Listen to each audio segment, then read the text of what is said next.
What are you drinking? This is just a double espresso. And that's healthy? Yeah, it's not bad. At 4 in the afternoon? Yeah, it's not the best, but if it's been a long day, so got to get up for the Irwin podcast. That's what you should call it, right? The Irwin. I'm not quite like Oprah. I don't. No. I don't have a single name. Single name. Let's start with coffee. Actually, this is one of the things I want to talk about. Is there's it, food, nutrition, health. It's all like you don't know what's right or wrong or what to do. Like even this morning, I felt like I think I'm just gonna not eat because for sure at least I'll keep feeling the way I am. I won't hurt or harm myself. I don't know. It's funny, right? Because food, yeah. So sometimes food can throw you out of your groove and steal your energy, Right. right? But then sometimes if it's the right stuff, it can give you energy and give you the boost that you need. Yeah, so it's a bit confusing. Does coffee give you energy? So honestly, I don't even know what the answer is. Does it give you energy, or is it just spurring something on that creates energy, stimulating something that creates energy? Yeah, a couple of things. One is it suppresses your rest digest system, so blocks your adenosine receptors, so it keeps you in like a energized fight or flight sympathetic state. So it blocks your rest state. That's why the first thing you should do if you're feeling anxious or feeling too much anxiety is get rid of the coffee, because you want to unblock those receptors. Right? Oh, wow. Yeah. So coffee gives you energy that way. Then it also gives you a cortisol boost too. And cortisol is your main energy driver throughout the day. So cortisol causes your body to secrete more, coffee causes your body to secrete more cortisol. So it gives you an energy boost that way. Right. And then, but there's such thing as coffee abuse, is there not? Oh, for sure. Yeah, for sure. I mean, with coffee too, you get desensitized to it, right? So it takes about 21 days for you to get desensitized to it. So then you lose a steep drop off of those performance benefits.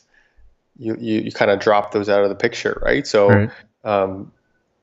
You have to be mindful of when to use it and how to boost yourself. And if you have a strong foundation, like if your hormones are balanced underneath that, your energy driving hormones, the coffee can give you a boost on top of that. So what would the strategy be? Would it be like take a week off after 21 days of coffee? Wow, I'm sure people are freaking out already. Yeah.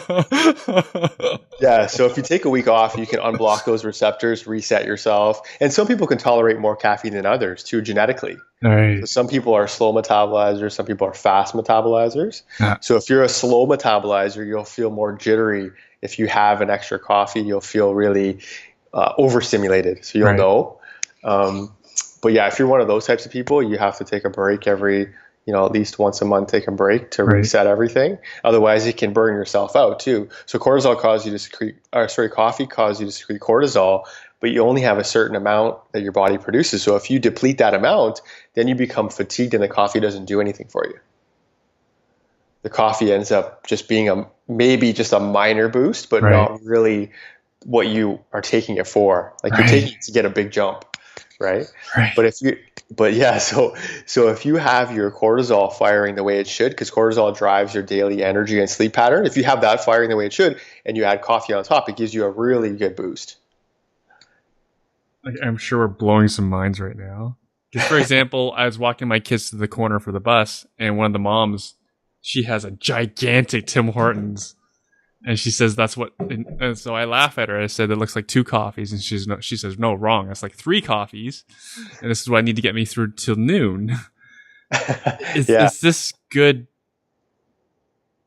nutrition? So it depends on what you're using it for, right? And it depends on the individual. Some people can tolerate more caffeine and do really well on it and can really tolerate it well. And some people do poorly very quickly. I think it has something to do with the fast and slow metabolizer, but it also has to do with how much stress you already have in your system and how much you're already taxing your cortisol system. So cortisol is your main stress hormone. So if you've already depleted yourself, a little bit of coffee would further use up that residual in that account, and then you're really going to be burnt out. So those are the people who are having coffee habitually but don't feel any boost off it. You don't feel an energy boost from it. You just feel like, oh, that was enjoyable. It's just a comfort thing.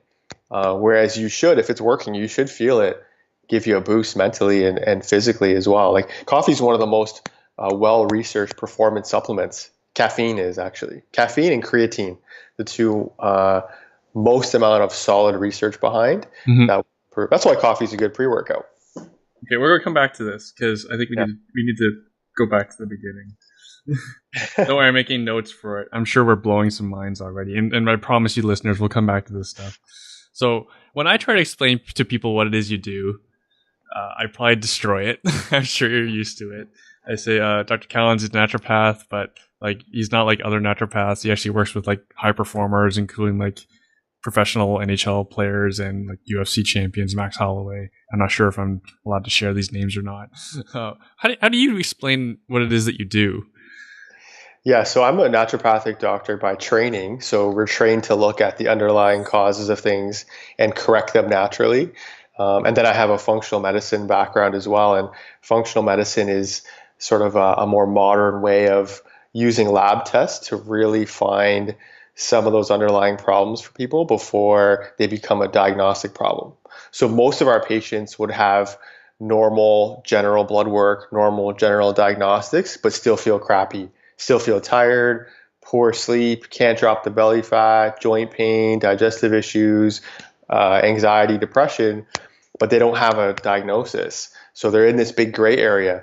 So we use a lot of advanced testing to figure out why they're feeling that way. Because if you don't feel great, there's a reason for that. You know, there's an underlying reason. We just have to find out where it is. Yeah. Right. So yeah, it's not aging. It's not. You can't blame genetics anymore. Genetics, you can alter your genes by what you're doing and how your lifestyle is. So they say now that you're more likely to be overweight if your friends are overweight than if your family is overweight. There's more of a social connection. Really? There's more of a social connection than an actual genetic connection.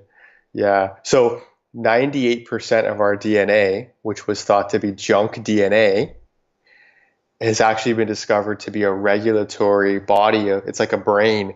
So it regulates the environment. So what you're doing, what your stress levels are like, what's going on in your environment at home and at work, what kind of food you're putting in, what kind of drinks you're putting in. And that turns on and off your genes. So if you take two identical twins, for example, and you put them in two different parts of the world and let them live their lives, and you check in with them in 50 years, we'll have completely different health profiles, right? It makes sense when you say it that way, but think about how little the genes are actually, you know, if it was all genes, they'd be the exact same. They both would have the same health issues 50 years from now, right? So the stuff that we're doing really impacts what your genes do. So the bulk of our patients are just not feeling great, but don't have a diagnosis, don't necessarily have a reason for that. And they're searching for why that is, and they can't figure it out. So they end up pinning it on age or genetics or whatever else there is around, right? Oh, wonderful. That's good science. Yeah. So I often say you're the average of the 5 people you spend the most time with. Like, oh boy. Eh? It's true, right? Definitely true. I don't think that's ever applied to health. In this case, when you're talking about like overweight versus not overweight, like that's a big variance. In terms of like the social connection? Yeah. Yeah. I mean, it definitely makes sense though, right? Like if you're doing what those 5 people are doing all the time, wow, and they're not great habits, you're probably going to adopt some of those habits. Yeah, that's true. Like if you hang it with like drinking buddies all the time, then versus the other, say it's twins, right? And then the other twin hangs it with book bangers, then it's going to be very different. Yeah, okay. Absolutely. All right, we're going to come back to this because my mind's exploding. I'm sure the listeners are too. I don't think I even answered your question fully, did I? So naturopathic doctor, functional medicine, and then we also are trained in pharmacology. So we do bioidentical hormones, and we also have an IV nutrient license as well. So we do different intravenous vitamin drips and vitamin pushes just to maximize health. And through IV, you get 100% absorption of nutrients. So we get changes really quickly. So our whole approach is find out what's going on quickly, break down the individual, see where the underlying issues are, and correct them very quickly to get you feeling better really fast. And we started working with elite athletes were our first patients, right? So we didn't have time where we could try this and try that and do all these things. We had to figure out what was going on and how could we turn that around really quickly to get them to the max performance, maximum health, longevity, and all of those things that the high performer wants. How did you get started in elite athletes? That was what I wanted to do. So I wanted to work with, I wanted to work with MMA fighters and hockey players. That was the main populations. And then that really grew really quickly just because we were having some good changes in them and they're performing super well and getting the edge on everyone else. Right. And then that sort of evolved into high performers of every type. So business high performers, many different types of professionals, lawyers, everybody, real estate gurus. Yeah, you have a lot of real estate people now too. Yeah. Sorry about that.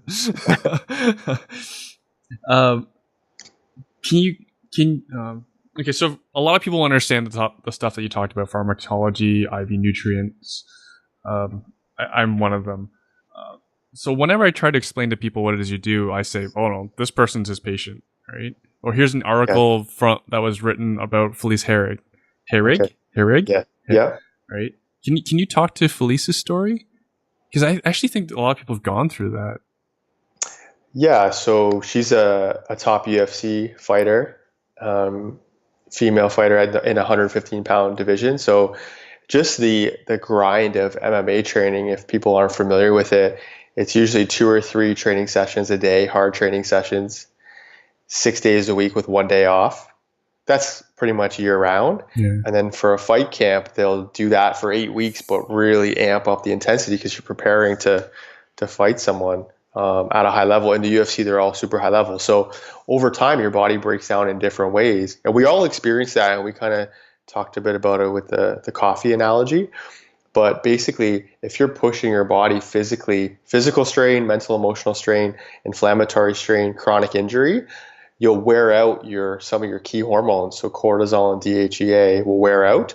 Then you become extremely tired, can't get out of bed in the morning. It's hard to train. You're carrying too much inflammation, so your body's not recovering very well. And then you start to lose your stress response. So now you become anxious and depressed. So with a lot of the fighters, just the nature of their training and their sport just wrecks that system. So a lot of the work with Felice, and it was in that Fox Sports article, was around figuring out what her hormones were doing. So we test hormones using either urine or saliva. Those are the best ways to look at hormones. We test them, figure out where they're at, and then go in and repair that. So Felice was having a tough time, with all those things: energy, recovery, sleep, mood. She was very anxious. Stress response was worn out. So by the time she was entering the cage, she would be in an adrenaline dump, which is basically you're overstimulated and overstressed, so that when you go to perform, you almost freeze up. It's like how there's a fight, flight, or freeze mechanism. So you almost go into a freeze mechanism where you can't do what you want to do. So that's what happened to her in one of her fights, and she ended up losing. And we started working together after that fight and turned things around. And she went on I think it's a 4 or 5 fight win streak when things are corrected. But it just goes to show you that if your body's not working properly, you can't perform at the level you want to, even if you want to. Like you're trying to, but physiologically, if your body's not tuned properly, you don't have enough willpower to overcome. You can't even overcome that, right? So we corrected that, and Felice did an article on, I think it was Fox Sports and ESPN. It looks like you're looking it up. I already looked it up. I'll share the link with folks. Sleepless Nights. Felice Herrig reveals her toughest fight. Back in 2015, so this was before, the 5 wins fight streak that you mentioned. And if anyone, I'm sure you've seen this when you're watching UFC or watching, any sort of sport with people, and then people like talk down their performance, like, oh, please go spar 2 rounds a day and tell me how you feel. Yeah.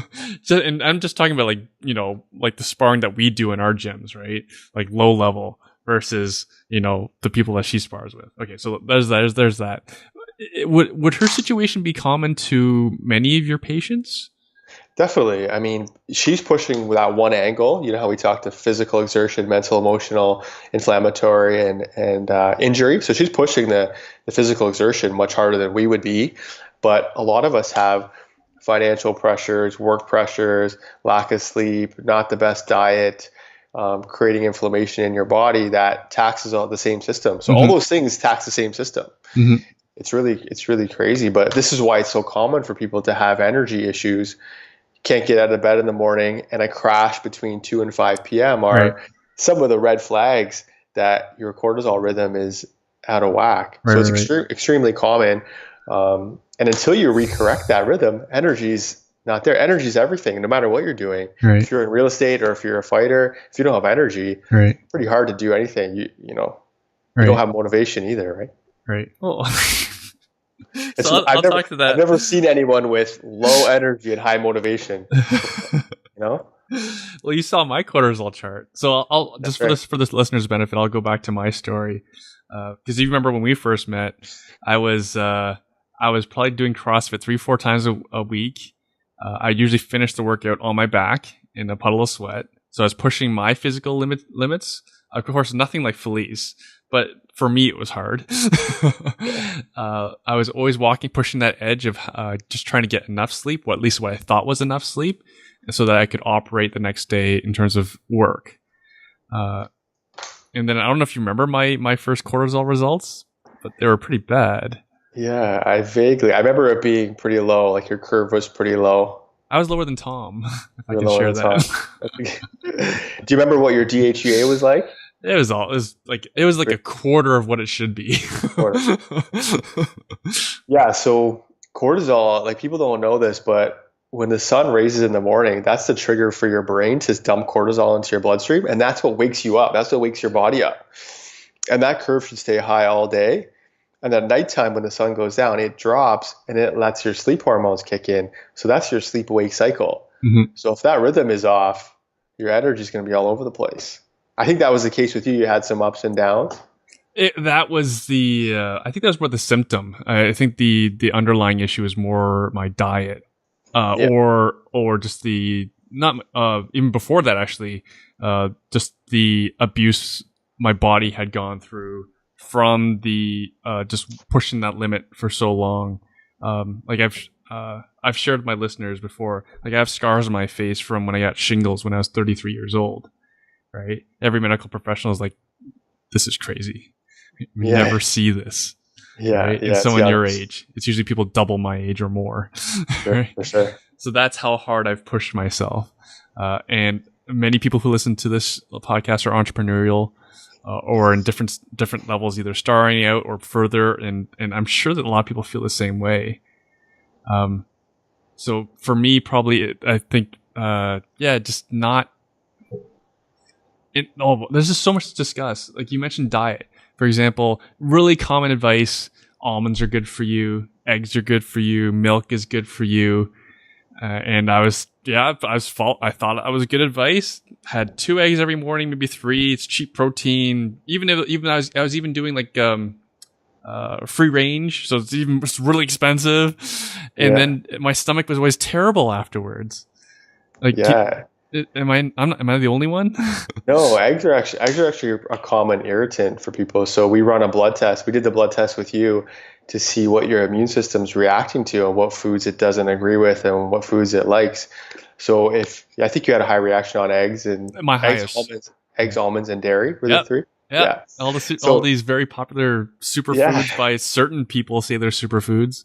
Yeah. And the thing with nutrition is it's so individual. And I've learned that so much over the years working with so many different athletes and patients is that foods that are seen as healthy may not actually be healthy for you specifically, right? So eggs are a great protein, great source of fats, great source of cholesterol to build your hormones out of.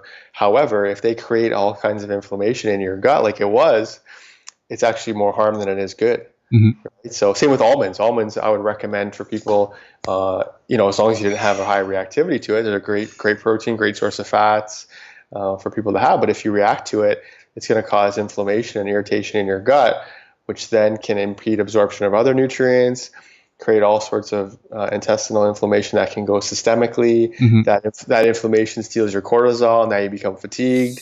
Whatever happens in your gut happens in your brain, so you start getting brain inflammation. which means cloudy thinking, mental fog. Yeah. So everything's really connected. But you're right. Like the nutrition is difficult for people because it has to be so individualized. What works for you is completely different from what works for me. Totally.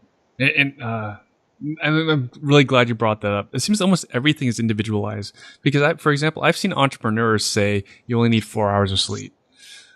Like certain individuals, not all. Like I've just seen certain people who have large followings say you only need 4 to 6 hours. Any more than that, you're wasting your time. So yeah, the new data on that is actually showing everyone needs at least 7. 7's the minimum for an adult. There's a specific gene variant where 1% of the population can do well on less than 7 hours. Yeah. Everyone always thinks that they have that specific gene mutation, but it's extremely rare. And you may not feel the implications right away because you're masking them with different things. Like if you're drinking pails of coffee and just driving yourself every day, you could do that for a little period of time. Right. But over time, I mean, you're gonna crash at some point. You can't sustain that. So yeah, I think the sleep thing has been sort of debunked. 7 hours is the minimum. Mm-hmm. If you start to get 7 hours, you see a big improvement in cognitive clarity, endurance throughout the day, just consistent energy levels, and everything works together. That energy, that sleep-wake cycle works together. So the better your sleep cycle is, the better your wake cycle is, and vice versa. That's why we spend so much time working on that and that circadian rhythm. If we can get that optimized, people feel amazing. Yeah, I find I need more than 7.5, and it's all tracked too. And it's because I wear my Whoop, so I go by their metrics of 7.5. So that's a very conservative 7.5. Yeah, yeah, and then quality matters too, right? So if you have a big cortisol spike at night when you're trying to fall asleep, you may fall asleep because you're physically exhausted, but really you're not sleeping deeply. So you could track that on your Whoop. But I mean, the duration matters, but also the quality matters too. Right. So what's the protocol then? What is your recommended protocol for a patient who comes to you complaining of low energy? And just to mention as well for the listeners' benefit, before I started seeing you, I used to regularly have an hour or 2 hour nap in the afternoons. And now that's quite uncommon for me, maybe once a week, right? After some like brutal stuff. I do brutal stuff every week, so maybe once a week, but I was doing brutal stuff before and it was pretty often. And so when people talk to me, like say, oh, this stuff, what XYZ is expensive, going to see a naturopath is expensive, my benefits don't cover it. And then my answer is, what's an hour of your time worth back to you, right? I was losing 5 to 7 to 8 hours a week, which is like a work day. For sure. Because of poor energy. Yeah. So yeah. People are always shocked too. Like if you don't even, like a lot of people will adjust their caffeine while we're fixing some things. We don't take it away because it is a good performance booster. But once you correct that, you don't need as much, and people are amazed. Like some people have had 5 or 6 coffees routinely. Now they're having 1 or 2 for fun, and they feel amazing, right? So yeah, it's I mean, it depends on what you're trying to accomplish. But if you're a high performer, you want to make the most out of your time and be productive with your time. The first requirement is energy, right? So we kind of break people down in terms of like, we do a full hour assessment in the beginning to figure out where these energy issues could be coming from, because it could be a number of sources. Most commonly, it's a circadian rhythm cortisol issue, just because the way we live in our modern lifestyle is just everything taxes that system. But there could also be digestive issues, gut issues, stealing energy, could be nutritionally related, could be nutrient deficiencies. We kind of comb through and rule out all those pieces.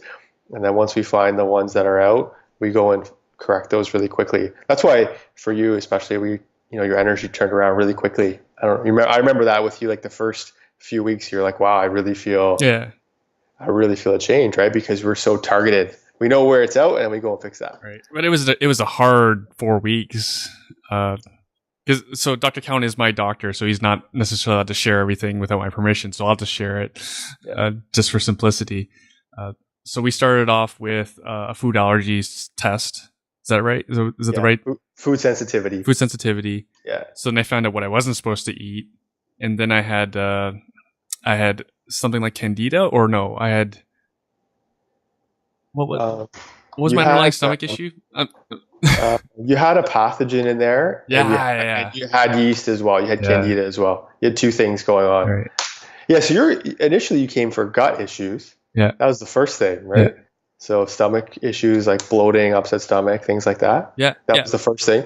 So then we fixed that. I had a whole bunch of issues. Yeah. I looked fine on the outside, and anyone looking at me from the outside would know I have no idea I have these issues. Yeah. And that's a good point, because over time it becomes your new normal. You know, like I can't tell you how many people that come in and say, "Oh, I'm bloated all the time, but I've had that for years. That's just the way I am." Or my mom has this too, so we just get bloated. Mm-hmm. There's a reason. There's a reason why it's happening, right? Mm-hmm. Or we have hockey players and different athletes who will say, "You know, I'm just a slow starter. My energy's never good in the first period." You know, or I'm a poor finisher. I don't do well in the third period. I have no points in the third period. There's a reason why that is. It's not just that, that's you, but over time you quickly adapt to that, and that becomes your new normal. Mm-hmm. So you become like, slow start Irwin. I never play good first period. That's just the way it is. I'm going to make it up in the second and third. Mm-hmm. Okay? So people are very adaptive by nature, right? Yeah. Same with you. I think you just thought, I'm just bloated and upset stomach and just always been like that. Right. But you haven't talked about that in a long time, right? Yeah, no. Like I still have issues. I have the occasional issues, which are sometimes self-inflicted. chocolate cake. I hear about what's going on behind the scenes. Like when you go for a birthday party or you go to Las Vegas, you're going to do some self-inflicted things. But I picked up some issues probably through traveling and like the Caribbean. And so the first 4 weeks were hard. Like it was a really very restrictive eating, but I felt a lot better afterwards. And I lost close to 10 pounds, even though I wasn't cutting calories. Yeah. And that's like 10 pounds of inflammation and water weight and extra stuff you don't need, right? Mm-hmm. And but you only lost it in kind of the midsection area, which leaned you out quite a bit. And you still maintained it. Yeah. It was actually weird because people were coming up to me like, "Hey, Erwin, you okay? Like, I know I can see in your face you've lost a lot of weight. Are you okay?" Like they're I'm sorry for whispering, but that's what their people were doing. They thought I was not okay. Like, well, yeah, okay. I'm not okay. I'm having to do this restrictive diet. Yeah. But I'm getting better. For sure. Because I've seen pictures, and I showed you a picture the other night from just 2011.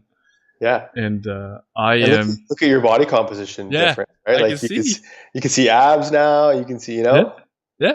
For people who want to, even if people for just like, it sounds silly, but people who have aesthetic goals, just to lose a bit around the belly, this is very easy to do.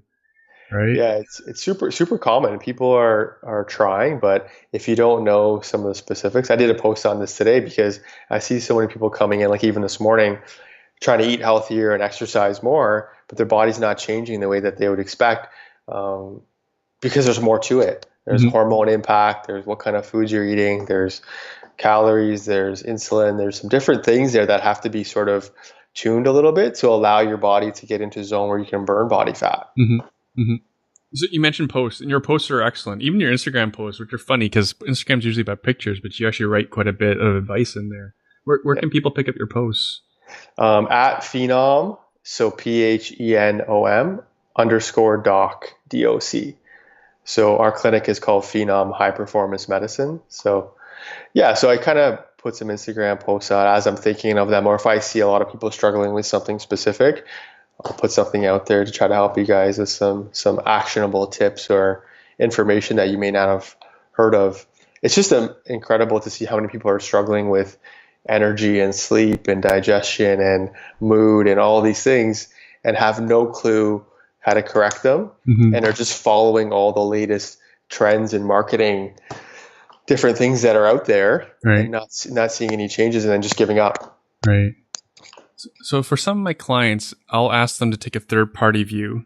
So I'll ask them, say, okay, so the role that you're in right now, so Dr. Cowan, if I was talking to you, and say, you are the CEO of your life, your business, and everything.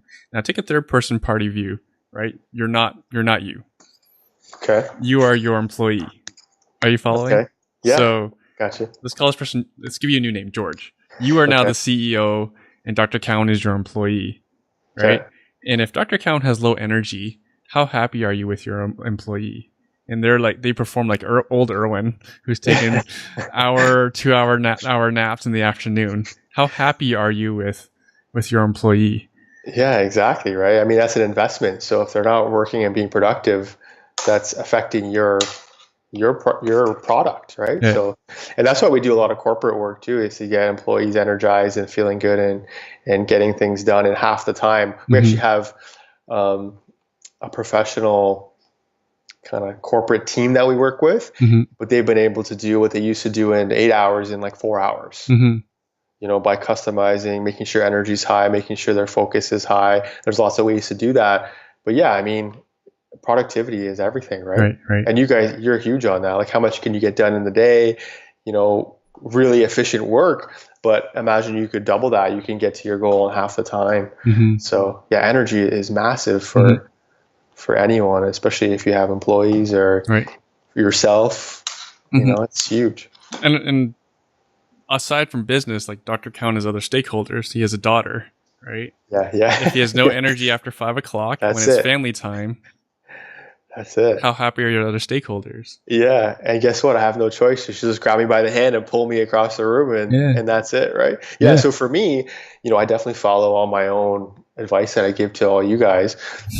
Test myself regularly, look at all these things. I have my wife write treatment plans for me because she's a naturopathic doctor as well and is in our clinic. So I'll have her write the plan for me so that it becomes like an official thing that I follow.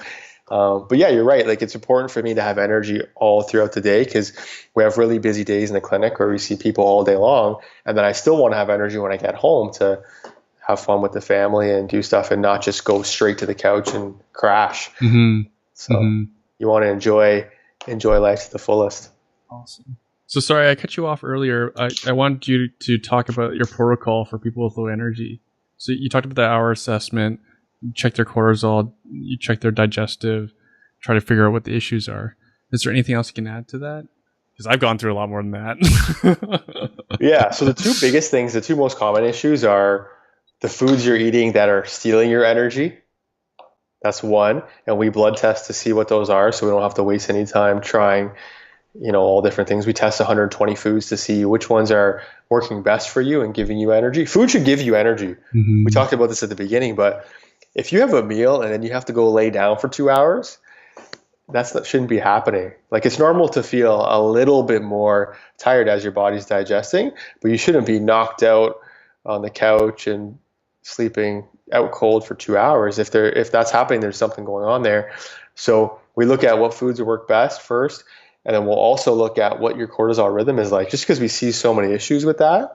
So we'll test that with a 4-point saliva test or a 4-point urine test, where patients will show us what their hormones are secreting in a day span. And that represents what's going on in their body overall. Those are the two biggest areas. Some of the other things are nutrient deficiencies, things like B12 deficiency, too much inflammation in the body. We'll check vitamin D. We'll check what's happening with your insulin and glucose and how well you're processing carbs. But we kind of are pretty good at, I want to say pretty good. We're good at going in and seeing what those issues are quickly and seeing what they are for you and then targeting them. We also get to know you too. Like, I know what you do during your days, how efficient you have to be, what your stress levels are like, what your life is like, so that we can figure out what stuff is really taxing you and how well you need to be performing. It's so different from each person. You have a lot on the go. You have a podcast, real estate, you have a team, you have family. So, and your days are quite variable too. Right. So it's important. I belong to a fight club. Yeah. You do underground fighting every couple of days. What belt do you have now? It's a white belt. Okay. When you get a bunch of guys together and they think any guy who plays recreational sports knows there are too many people take it too seriously. Like I played hockey, I've been slashed, I've been cross-checked in the face, then got out of full cage, right? Stuff like that. And some of it's on jiu-jitsu as well. So people don't want to lose, right? Those are the worst sports, the ones that are recreational. People are the most aggressive. It's the worst. So funny. Actually, that was one of my prepared questions for you. Was so you train MMA people and elite athletes. Would you put your own kids through contact sports? I would definitely. I mean, my daughter's 2, so we're going to start her in wrestling and jiu-jitsu as soon as we can. I just think it's good for confidence and strength and using your body and movement, and there's a lot of benefits to it. Yeah. I grew up playing hockey my whole life since I was skating since I was 2 years old. And then I played soccer in the off season to keep in shape. So those sports I think would be good too. The only thing people may hate me for it, but the only thing I may steer away from, and obviously for females it's not as common as football. I just see there's a lot of data on the brain trauma from football and the early hits to the head, and that's the only one I think I might stay clear from. But the other ones I think are good for her to know. She's too young for boxing or kickboxing, but you never know. I like those things, so I might get her into that. It's good for self-defense too. Oh, when you said wrestling, BJJ, I don't consider them contact sports. I was thinking more like body checking. Right? Football is, football. Even in soccer too, like there's some data on heading the ball in soccer. When the goalie kicks it out from a goal kick and the player heads it right away, that impact on the head is showed to have some issues with the brain. Okay. Dr. Daniel Amen, I don't know if you've heard of him. He's a neurologist, but he's done hundreds of thousands of brain scans on patients. You can look him up on YouTube, but he has some good information on kind of what he's learned from looking at all those scans. Yeah. Pretty interesting stuff. Okay. Just the keeper kicks, or what about corners in soccer? Is that just as damaging? Yeah, I think all of them, right? But I think that just the impact of the big kick is probably the worst one, right? If the goalie's kicking it 3/4 of the field and you head it right away, I mean, that impact is going to be stronger than a corner or the other ones, right? Yeah, at least because the corner, you're hitting it from a 90-degree angle versus, Okay, I hadn't thought about that one. Yeah, it's common, and I think concussions are so popular to hear about right now. But concussions can happen in anything, right? So concussions too, a lot of people don't know this, but it's a stretching of the neurons that causes it. That's why you can get hit in a weird position and get a concussion. It's not always the big impact. So it can happen in a number of scenarios. Like look at, if you guys follow hockey, the Sidney Crosby hit that put him out for 2 years. He was skating past somebody and the guy I think elbowed him and it twisted his head quickly. And that put him out for 2 years. It wasn't a big head-on collision that did it. It was just that stretching of the neurons that causes that reaction. Yikes. Yeah. And you're still okay with your kid playing hockey? Hockey's a hard one for me because it's so close to me, and it's gonna be a hard one to dissuade her from. But yeah, I'm conscious of it for sure. But I think the sports with direct impact every play, I'm gonna be a little more careful with. Like, I don't know if she's gonna want to play football, but football would be one. Every play, there's a contact, right? Cool. Okay. So I have some prepared questions. Okay. What did you eat today? What did I have today? Gosh, today's been such a busy day. What did I have this morning? I went to the gym early this morning. I had a protein shake afterwards. So beef protein, coconut milk, banana, strawberries, glutamine, collagen protein. I had, what did I have for lunch? Brown rice with, we made a crock pot of honey garlic chicken yesterday. My wife made that. I had a package of cashews and an espresso. That's it so far. Yeah, so I'm kind of doing a higher fat, higher protein diet right now, a little bit moderate on the carbs, and I'll do more carbs at night when I get home, especially if I've worked out. A little more carbs at night just to replenish and boost some of the sleep hormones at night. Serotonin boosts at night, so it gives you a little deeper sleep. Wait! I thought carbs were the enemy. Carbs are a funny one, right? So some people do well with carbs, and some people do poorly with carbs. So carbs are, I think, overall, from what I've seen, most people do better with lower carbs. Most people overall, and when I say better, metabolism's better. They're able to drop body fat better, easier. They have more energy. They don't feel as lethargic. But I do see quite a few people who do better with moderate to higher carbs. Mm-hmm. And I think it comes back to the genetics, what foods work best with you. And even beyond that, your gut bacteria. So between people, only 5% of our gut bacteria is the same. So how could we eat the same diet and expect to both thrive the same way? Right. So there's more data coming up on that, on the gut bacteria and how to tune things specifically to you. But especially in the off season with our NHL players, like last year we had 10 guys come out once in the off season, and I put them all on higher protein, higher fats, lower carb diet. Mm-hmm. And they all didn't do well. Some of them lost body fat quickly. Some of them felt great. I would say 6 of them felt really good on that. And 2 of them felt like not a big change. Like I didn't see a big change in body fat dropping. I didn't see a big boost in energy. Didn't see a big change in hormone profile. And the other 2 of them did worse. So, and also the other data on that shows that our response to carbs is completely different. So they did a huge study showing that, let's say you take good carbs, like you say, take brown rice or quinoa or sweet potatoes, and you have someone eat that meal, and then an hour later you check their blood sugar, the speed at which people blood sugar drops and goes back to normal is very different between people. So let's say you had white bread and I had quinoa. The white bread, you could respond very well to it and your blood sugar adapts quickly and goes down, and I could have quinoa and it stays high. See what I mean? So that's why it's so individualized. And we also do some ways of checking that.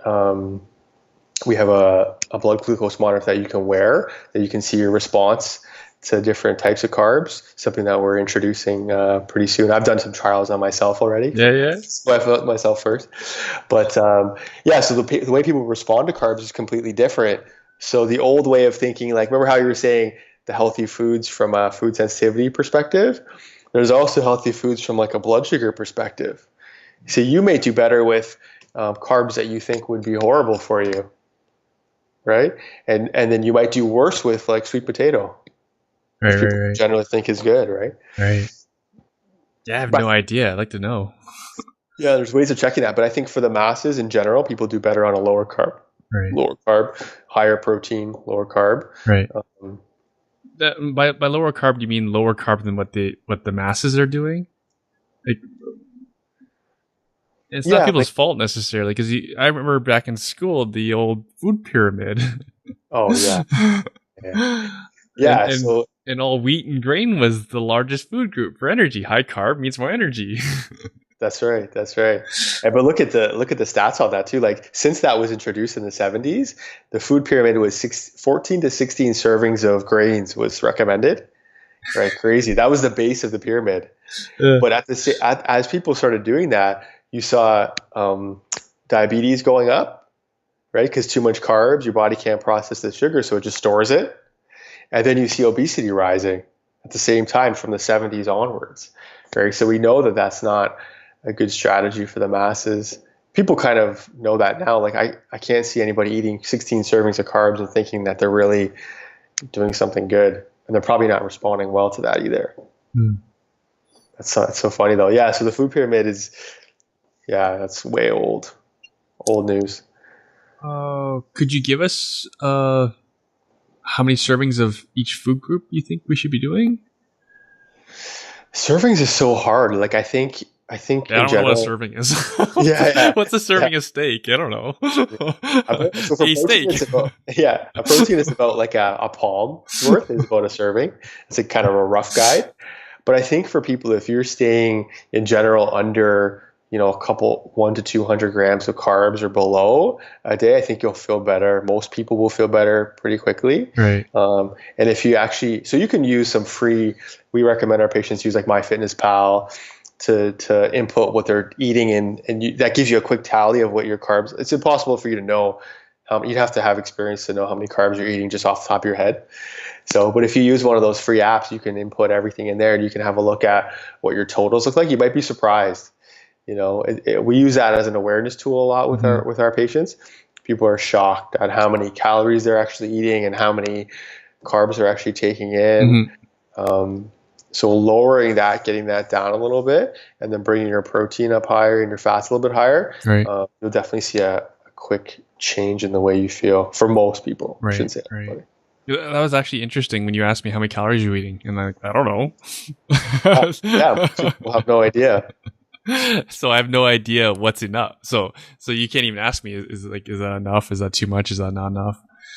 Yeah, and it's important to track it too, right? Because if I ask you point blank, like, what did you have today? And you walk through it, you probably won't remember all the little things you did. Yeah. Like, oh, I opened my desk drawer and had a little Snickers bar in there.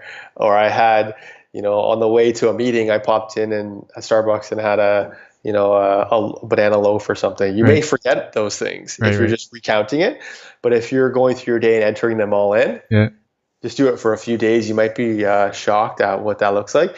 And the other thing that's cool about it, the MyFitnessPal, is it gives you a breakdown of fat to carb to protein, like the ratios, and you can see what that looks like. That's usually shocking for people. A lot of my patients that think they're doing low carb, it's like their carb is 50% or 70% of that pie chart. They're always shocked to see that. The shock to me was how few calories there are in anything that's vegetable. That's right. Yeah. That's why you can get away with eating so many veggies and there's no calories, right? You can really load up on them. So even if you had like like you said, a serving of steak or chicken, whatever it is, and then the rest of the plate, full dinner size plate, is vegetables, those vegetables is still that's 300 calories maybe. So then you have to bathe it in olive oil in order to try to hit these calorie targets you set for me. Yeah, exactly. That's actually a really good strategy. Olive oil, if there's one thing that you should include more of in your diet, definitely olive oil. And not necessarily to cook with, but to use on top. So you've already steamed your veggies or you've got your salad, the olive oil on top is amazing. Probably one of the best health improving things you can do that's super easy, and we all have access to it. As long as it's extra virgin olive oil, cold pressed, the ones that come in like a darker bottle, they're at every grocery store. It's not something fancy or expensive. It's just you want to get one of those because the oils are more intact and they have more of the beneficial properties. I actually read an article just on the weekend. My dad sent it to me about one chef recommended dry roasting your vegetables rather than tossing it in olive oil first and then roasting it. He said dry roast them and then toss them in olive oil while it's cooling. What does dry roast mean? Just meaning put nothing no on oil. it? Yeah. Season it, no oil. Yeah, I agree. You could also steam. You could also throw like a lid on it and steam them, and then once they're hot, then you can put a little bit of olive oil on top. Because if you don't heat the olive oil, you get more of the benefits from it. Got it. When you heat oils, you break down and denature it a little bit. But yeah, putting it on top is amazing. Okay, so I have two big. I still have to come back to coffee. How are you doing for time? I'm good. Okay. So, I still have some huge ones. Coconut oil, yay or nay? Someone just trashed it. Someone from Harvard said it was worse than the devil or something. Yeah, I didn't look. I saw the study when it came out, but I know for a lot of the saturated fat studies, they used different types of poor quality fats to check with. But the coconut oil thing is, coconut oil is very good to take in. Yeah, good source of fats, tons of good benefits to it. You can cook with it. You really have to watch the source of the studies too, and watch where the funding is coming from. Yeah. Like you kind of alluded to that earlier with the grains, and in the 70s, the fats got all the hate, right? Yeah. But that was paid for by the sugar industry. If you look back, it's factual. So they were just funding to say this is poor, buy more of this. Yeah. Right. So you got to be careful. When you look at a research paper too, you can often see at the bottom who's funded it or who's paying for that particular study, and that'll give you some insight of what the directive is. evidence-based is always good to look at, but you have to give it some context too. Like if I wanted to prove a specific thing, you could easily cherry pick certain studies. Like let's say there's 10 studies on coconut oil and I wanted to show a couple things. I could pick 2 and not show you the 8. Yeah. Right? So I mean, it's difficult for the public to figure out what's going on. Oh yeah, so lost. Because the anti-coconut articles will often quote American Heart Association, and they're just all carb, anti-saturated fat. It is very difficult for people to navigate that, but overall, you can't go wrong with. So a couple of things that you can't go wrong with: keeping your vegetable intake high. You can't. No one's going to argue with that. Mm-hmm. The Mediterranean diet is probably one of the most evidence-based diets you can have. So it's high in vegetables, high in omega-3s, high in healthy fats. Right. You can't argue with a lot of those things. The grains you can argue with. I think that's why moderate to low grains is probably beneficial for most. Mm-hmm. Awesome. Yeah. One of the things I had to ask you about is one of the best things I've done is time restricted eating and intermittent fasting. Can you explain what that is? Yeah, so there's a lot of good evidence on that. I know it's kind of trendy right now, but there actually is good data on it. I bet you 90% of people haven't heard of this before. All right. Okay. So from the beginning. So intermittent fasting is you only eat for set hours of the day. Like you have a specific eating window. So you might eat we usually start our patients on like a 12-hour eating window and then baby step them into sort of shorter eating windows. The benefits are that, let's say you're only eating for 8 to 12 hours a day. That means the other time you're not eating, your body's in a fasted state. So you can get a lot of repair, so digestive system repair. So it's good for dropping inflammatory levels. It's also good for dropping your insulin levels. So insulin is your fat storage hormone.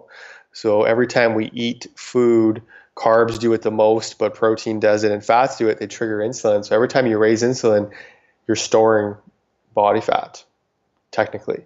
So when you're in a fasted state, your insulin levels are allowed to fall back to normal, which allows you to burn body fat as a fuel. So it has that benefit. There's cognitive benefits, improved mental clarity, reduced joint pain. There is some evidence on longevity, improving some lifespan. The other cool part about it is, and that people don't necessarily think about, is it raises growth hormone. So growth hormone allows you to build more tissue and build more lean muscle. So in that fasted state, the more hours you're in that fasted state, your growth hormone starts to rise. Mm-hmm. So I think you had this experience too, but a lot of patients that we put into the intermittent fasting protocols end up adding lean muscle and adding strength, even though they're fasting, and they're always so shocked. But the data definitely shows that should happen. So there's some really good benefits to it. The time restricted eating, the only difference is that the time zone is mainly in daylight hours. So there are some researchers that have shown that in the daylight hours, your digestive organs and your liver and detox organs are turned on. So based on the sun coming up and down, the human body is activated during those times. So the difference between intermittent fasting and time restricted eating is that intermittent fasting, your eating window of 8 to 12 hours could be shifted in any way you want. Like you could start eating at 2 p.m. and end at midnight, right? That would still be intermittent fasting. Whereas time restricted eating would be, let's say, 7 a.m., to 7 p.m. So the bulk of the hours is in the daylight hours. So the idea is that if your digestive tract is on, your liver is on, it can process all the food and move it to where it needs to go. And then when the sun goes down, those digestive and detox factories get shut down. So you don't want to be backlogging them with food when those systems are down. So there is some good evidence on that out of the Salk Institute. It's like a anti-aging institute on the West Coast. Mm-hmm. Good evidence on time restricted eating. And it's crazy because they discovered that even our stomach has a clock in it that detects the light. So it's inside of us, but it detects when the sun's up and down. So they've been able to show that. So that's how they figured out when the sun comes up, your stomach and intestines go on. They flip on, so they're ready to process food. So you're better off to eat during that window, and then when they're turned off, to not eat when they're off. Right. Does time restricted eating change then with the shorter days in the winter? Yeah, like where we are in Canada makes it hard, right? So we try to match it with people's lifestyle and what they do for a living and what's going on. And we work with a lot of police officers and a lot of shift workers too. So we're used to kind of juggling that a little bit. So and when in the winter, it's hard to end eating at 4 p.m. Right? Pretty hard. You're going to be sitting at home while everyone's having dinner and you're looking around, right? Salivating. So I think if you kind of meet a happy median there and you get the bulk of the hours in the day, and then you still have some evening hours, you're still better off than doing your window completely in the evening. But you'll still get benefits from intermittent fasting to however you want to shift your window around. Right.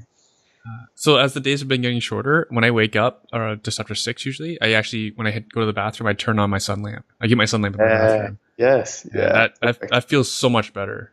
Yes. I'm actually brainstorming, should I have that sun lamp at my dinner table so I can eat after 4 p.m. at night? That's funny. You're a very creative thinker. I like that. Just trying to find solutions. That's one of the best things you can do. Like I was just talking to one of my patients earlier who's traveling so he's going to Europe. So one of the best things you can do when you get to a new country is get 10 to 15 minutes of first morning sunlight to get yourself set on their circadian rhythm. So like our eyes read the sunlight and tell your body like what's going on, right? So if you get 10, 15 minutes of sunlight when you get to your destination, if it's in the morning, then you'll adapt and have less of that time, what's it called? Jet lag. I don't know. Jet lag. You have less of the jet lag feeling because you're adapted to their time zone quicker. And melatonin helps too to reset your sleep cycle. But yeah, so you having that sunlight in your bathroom gives you that signal, because most of us aren't going outside getting first morning sun. You're in your house. We spend 90% of our time indoors, right? So if you have one of those lights that I was telling you to get, the Verilux light, it gives you like the sunlight to recreate that signal to create a wake point. So it improves mood and improves energy too.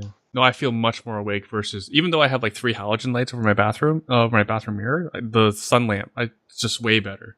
Way better. Yeah, I feel I'm coming alive again, much faster and more alive, more awake. Yeah, I have that in my kitchen. So when I come downstairs, I have it on. So as I'm doing stuff, getting ready, making breakfast or whatever, it's on. You just need 10 to 15 minutes of indirect light from that lamp, and you need about 10,000 lux of light. So it replicates sunlight. You want it to equate to that. The other thing you could do, especially in the summertime, is just go out back or go outside, take your dog for a walk right away and get the direct sunlight. It will really change your energy levels throughout the day and reset that circadian rhythm. It's pretty cool. So I just want to go back to I'm on time for the listeners' benefit. Dr. Cowan already knows. I'm already on time restricted eating, intermittent fasting, and my results have been, which is crazy, because I end up eating less calories. I maintain my weight. My lifts all have gone up. Right. So I'm leaner. I'm stronger. I'm eating less, and then the side benefit is I save my grocery bill because I'm eating less.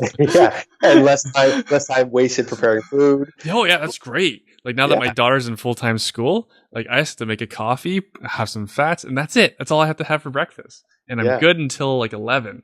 Right? It's so convenient that way. There's another thing that we've been told is don't skip breakfast. It's a little bit controversial because with the time restricted eating, I can see why breakfast is helpful. I do see people get too carried away with the intermittent fasting too, and they end up having coffee with lots of fats, which is good. But then your body also needs nutrients too. At some point, you still have to eat food. So a lot of times people will have that in the morning and then just have little snacks throughout the day, and they're really depriving themselves of protein and fats and carbs their body needs. So I think you do a good job at having some good meals later on. Very conscious. As actually one of your posts, how you mentioned how you're very conscious what you put into your body immediately after you're done fasting. So I'll have like a homemade quality smoothie with like organic veggies and like berries, low glycemic index and antioxidants and all those wonderful things. Yeah.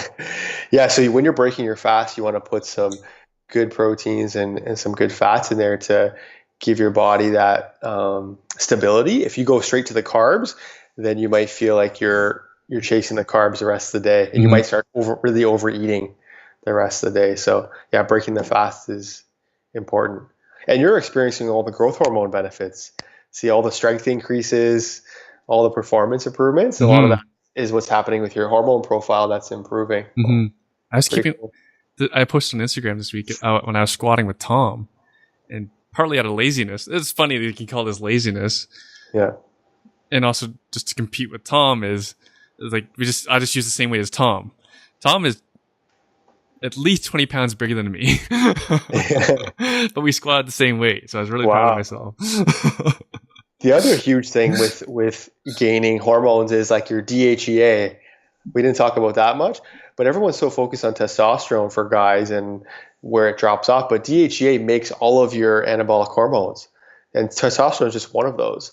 So you want to have a good pool of DHEA so you can make all your hormones out of that. And that allows you to be much more anabolic naturally in terms of building lean muscle and lowering body fat. Hmm. And we did some work on boosting your DHEA when we were fixing your cortisol too. So yeah, you should be doing really well in the gym right Yeah, now. yeah. To quote myself, when I emailed you and I sent you that picture of me from Yeah, 2011, I yeah, can confidently say I can beat up every previous version of myself. yeah. And that's pretty impressive, right? Because people Yeah, typically, closer to 40 start to go the other way, yeah, start to feel like my best days are past me, that kind of thing, right? yeah. It's kind of weird. Yeah, that's it. But you're a great example. I mean, you definitely place a high importance on those things too, right? Which is why you're able to function at a high level so consistently, right? Like how many podcasts have you done this week? I don't know if you can't see, but I'm flipping pages because I interviewed someone between me writing questions for you, and Oh yeah, that's so hilarious. I have to flip back and forth. So, so we're over time. I want to respect your time because it's very expensive time. No, no, it's all good. Okay, I'm gonna ask a selfish question. Are you Okay. going? You're going to Toronto for UFC? What is it? What Max versus is it Brian? What's his name? Ortega. I'll tell you. You going? Yeah, yeah, yeah. I'll definitely. Well, it hasn't been officially announced It's yet, but not. it's not Okay. official yet. But there's some rumors that it could be the headline for that. So yeah, I'll Oh. definitely be there to see Max if it's there. Are you doing anything Yeah. special for clients? What's like a Is Max gonna special come in the office and like special your deal? clients will happen to be there? Yeah, yeah. You know what? Maybe I should bring him to the clinic. Actually, that's a good idea. Yeah, he loves Toronto, right? He's a big Raptors fan. He Ah. loves Toronto, so yeah, I'll definitely want to show him around. Maybe I'll bring him to the clinic, and you guys come hang out. He's That's super cool. You'd like him for sure. and you're allowed to discuss who he's your patient and all. Yeah, I mean, I guess people will see from the website and Instagram and stuff like that, but yeah, it's kind of public knowledge already, so I guess it's not too bad. So for listeners who don't know, even if you don't believe in whatever anything Dr. Cowan said, his patient is consistently top 4 pound for pound fighter in the world right now. As in, he's one of the 4 best in the world at mixed martial arts. So no matter, I always have this discussion with people who say, well, the science, there's no science on that or whatever, and then they say, well, the results show the results speak for themselves, in my opinion. Right. And that's the funny part about what we do is and that's why we do a lot of our objective testing is because the numbers don't lie, right? When we're looking at different tests, we can see what's going on with you, regardless of what you want to tell me. Yeah, yeah, You can see what's going on, right? Like Tom, yeah. I think Tom was a good example. He said he felt, pretty good, but he didn't realize how much better. He didn't know there was other levels beyond that. Yeah, yeah, yeah. Right. So I think that's the case for a lot of people, and yeah, we use objective data for our own, so we can help people quickly. But it's also good because it's not me telling you these foods don't work with you out of thin air. We can see what your immune system's reacting to and make it Interesting. specific to you. Interesting. Are you tracking metrics on your patients at all that you can track, In especially what in way? aggregate? I don't know. Like, it's not a good one. It's actually not a bad one, but you measure my waist almost every time. Do you actually track everyone's waist sizes? Yeah, we check waist and hip a lot because it shows us a lot about what your body composition is doing, what your hormones are doing.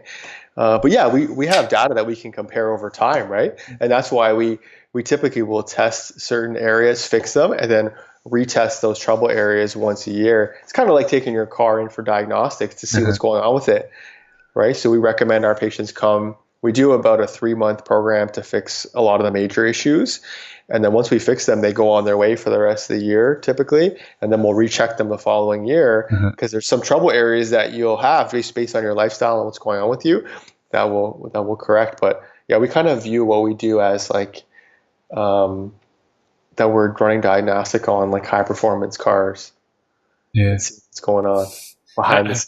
I don't fall into that. I'm just trying to be the best me. I'm not a high performance car. I'm not like even top 20% CrossFitter. I'm like a 50% percentile CrossFitter. You should put that photo up though, the before and after, the one you sent me, the 2011. Yeah, I'll throw it up. Put your one up of present day, right? Yeah, It's pretty awesome. You've done really well.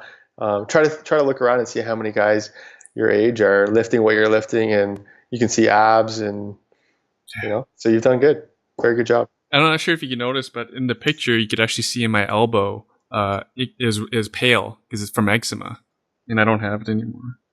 Yeah. Actually, yeah. See that's the coolest part is that some of the things that we started out working with, we don't even talk about anymore. The eczema and the gut issues and the bloating, like we don't even really. It's like it was in the past. Right. I still have eczema, but I know it's just a discipline thing. Yeah. It's when you go on a sugar binge, your eczema flares up. Oh, you can't always say no to our Haagen-Dazs ice cream. So yeah, and I want people to know I'm far from perfect, right? Like if I'm a social eater as well. If I'm at a restaurant, I'll eat. And one of my no-nos I find is any sort of vegetable-based oil. Which is very popular for cooking, and that often reacts poorly with me, and that's why I still probably have a lot of eczema problems along with sugar-related stuffs. But yeah, sure. It is so personalized health, like, and it kind of bothers me when I see generalized health information put out there, and it doesn't help me. Yeah. And the crazy part is that most people will do better with whatever trend it is for the first couple of months. You'll do better because typically with whatever trend you're following, you're eliminating most of your garbage. Like none of the trends are saying eat garbage every day. Most of them are, whether it's paleo or keto or whatever it is, you're limiting the amount of junk, so you're going to feel better. Right. But what happens beyond that 3-month mark? Yeah. If it's not tuned to you, then you're probably not going to still see improvements after that. Right. Here's another one that's getting gets a lot of traction on social media. It's like having a glass of wine a day. So that would destroy me. In what way? I can't have brewer's yeast. I respond very poorly to brewer's yeast. Yeah. And you tested high for that too, I think. Right? Yeah, it's one of my red things. Yeah. Any alcohol, really. Yeah, so wine, that's a good point, because wine has a lot of good components in it that are longevity boosting, like resveratrol, some really good strong antioxidants in there. But for you, it's not going to give you the same benefits.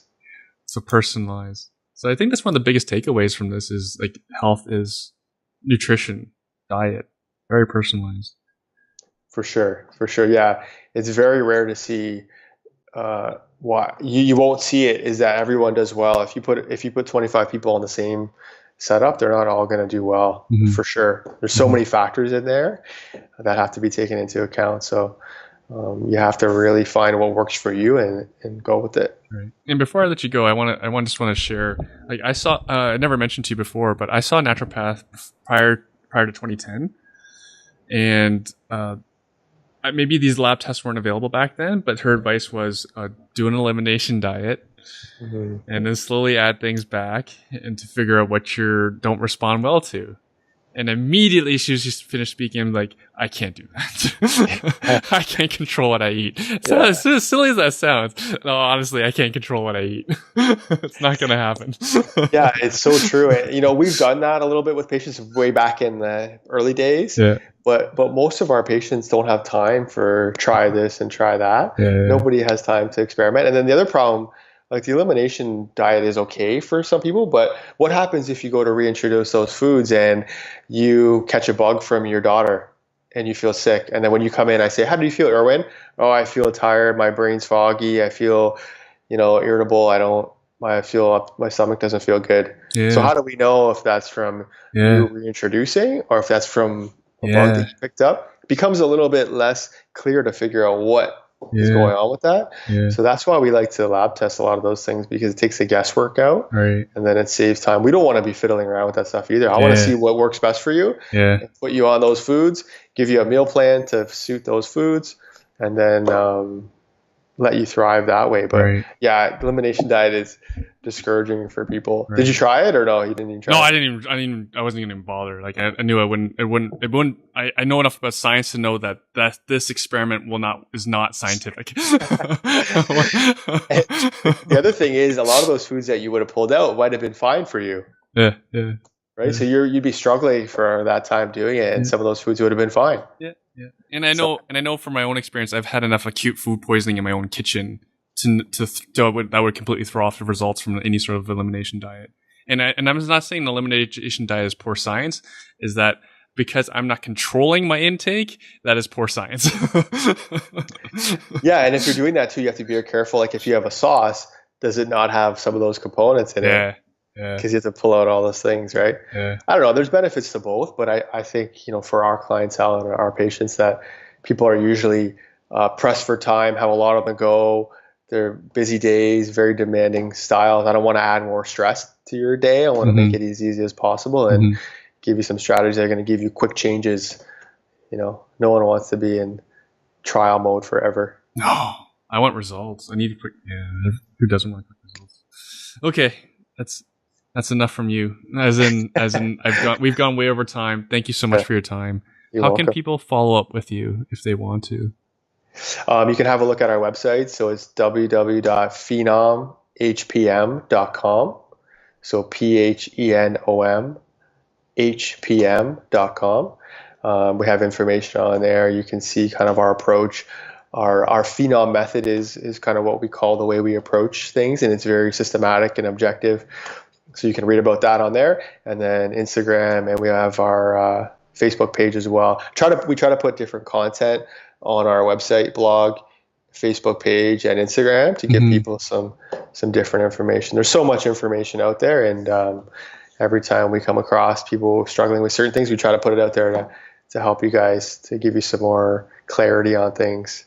Very cool. And just to be clear, like you have a team. Like you have 4 doctors in your office? Yeah, so we have 4 doctors on staff, and we all practice the same way. We're all naturopathic doctors with functional medicine training, IV training, and pharmacology licenses. So we all practice the same way. So if you see any one of us, it'll be the same style. We're looking for similar things, similar tests that we'll run. But we have about 10 to 15 like functional tests that we'll look at. So we do a stool test to see what's happening with the gut, blood tests for food sensitivities, hormone tests, all different things to see how the body's working. And then we kind of customize that to you. Super awesome. Yeah. Thanks again, Doc. You're welcome. That was fun.